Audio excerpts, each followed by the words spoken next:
Forget about statehood. You're not going to have peace. So we have to create the conditions for that. That's going to take a while, and that's going to be part of what these negotiations are about in the days to come. But right now, the priority, number one, is to get the hostages released. If we can't even get an agreement on the hostages being released, you ain't going to have long-term peace here. So let's get that piece done. It's the most important, and then we can move to phase two, and it'll give momentum to the rest of the effort. But this is not going to be easy. No one said this is going to be easy. We are dealing with something that's been going on for a very long time. Remains to be done, and I would view it in two phases in terms of understanding how to break this out. The first piece of it, which was very clear from the letter and Hamas's response, is they have agreed to the president's hostage release framework. And what needs to happen now, and they acknowledge in the letter in their response, is there now needs to be meetings, which are occurring even as I speak to you now, and hopefully will be finalized very quickly on the logistics of that. What that means is, who goes in to get them? Is it Red Cross? When do they show up, et cetera? What place are they going to be? And the conditions have to be created for that to happen. You can't have bombs going off and fighting going on in the middle of this exchange. So that's piece one. The second, and we want to see that happen as soon as possible. All 48 hostages, both living and deceased. And there's some need to be released. And there's some logistical challenges to that we'll have to work through. But that work is happening even as I speak to you this very moment. The second part of it, it's even harder, and that is the long-term piece. What happens after Israel pulls back to the yellow line and potentially beyond that as this thing develops? How do you create this Palestinian technocratic leadership that's not Hamas, that's not terrorists, and with the help of the international community? How do you disarm any sort of terrorist groups that are going to be building tunnels and conducting attacks against Israel? How do you get them to demobilize? All that work, that's going to be hard, but that's critical, because without that, you're not going to have lasting peace. You may get the hostages back, you may get a cessation of hostilities, but in the long term, it's going to happen all over again. So both are going on at the same time, but priority number one, the one that we think we can achieve something very quickly on, hopefully, is the release of all of the hostages in exchange for Israel moving back to that yellow line, which is basically where they stood at the middle part of last month, of August. And that's the one we're focused on. Even as I speak to you now, there are people meeting on that. I want to drill down on the timing of the hostages in just a moment. But first, just big picture. President Trump seems to be taking Hamas's response as a yes to his peace proposal. As you've indicated, though, there's a lot that still needs to be worked out. Hamas didn't mention laying down its arms, for example. Do you see Hamas's response as a yes to President Trump's peace proposal? Well, it's certainly a yes to at least, look, it's Hamas, okay? So I'm not telling you here that these are people I trust 100%, nor should we. But they have said, basically, that they agreed to his proposal and the framework for releasing the hostages. That's an enormous achievement. They've also agreed, in principle and generalities, to enter into this idea about what's going to happen afterwards, the Palestinian technocrats, et cetera.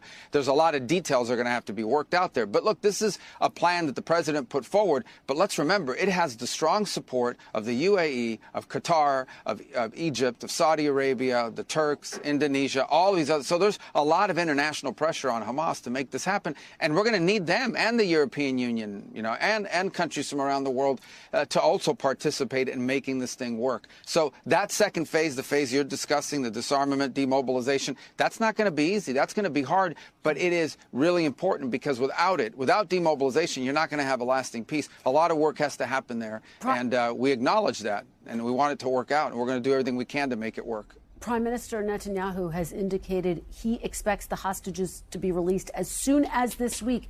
Is that your expectation, that the hostages will be released this coming week, Mr. Secretary? Try this 8-minute AI study habit. I mean, I would like the hostages to have been released yesterday. Now, we need to work through the logistics of how that's going to happen. I mean, and again, that sounds simplistic, but it's not just about, you got to make sure that there's no fighting going on. You have to make sure the Red Cross can get there, what time they're going to be there, where they're going to be. All of that has to be worked through, and that's not easy in the middle of an active war zone. That has to be de-escalated, and that's exactly what they're meeting about right now. I mean, that's what the talks are about. That's what the high-level talks are going to be in Cairo tomorrow. Mr. Secretary, they could be released this week? Our expectation, yeah. We want it to be as soon as possible. There's no doubt about it. We want it as soon as possible. It needs to happen as quickly as possible. And we will know very quickly whether Hamas is serious or not by how these technical talks go in terms of the logistics. But absolutely, we want these hostages, all of them, living and deceased, released as soon as possible. Let me ask you about Israel's role in this. Israel has not agreed to fully withdraw from Gaza. What is the time frame by which the United States wants to see that happen? Are we talking weeks, months, years?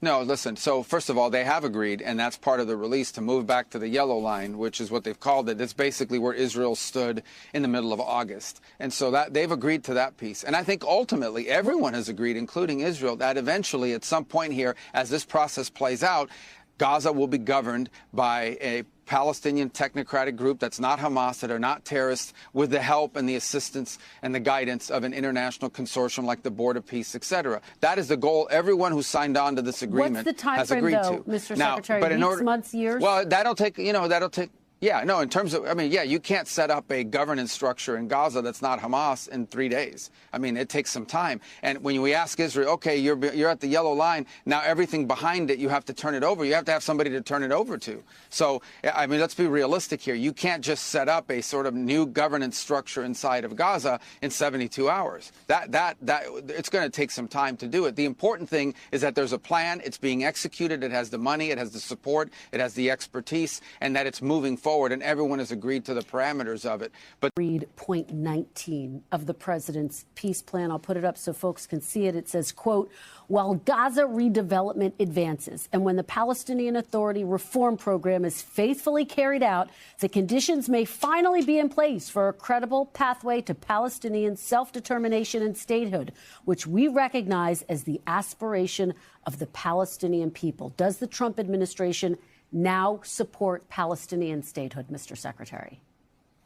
Well, look, first of all, that provision was very important to the countries that signed on with us, and Saudi Arabia, UAE, Qatar, et cetera. They all really, that's a very important point to them. I think the most important point to read out of that is that you have to have somebody to turn it over to, right? Someone that you can hand that over to. We've always said that if there's going to be a two-state solution, it has to be negotiated with Israel. It has to make sure that Israel's security is taken into account.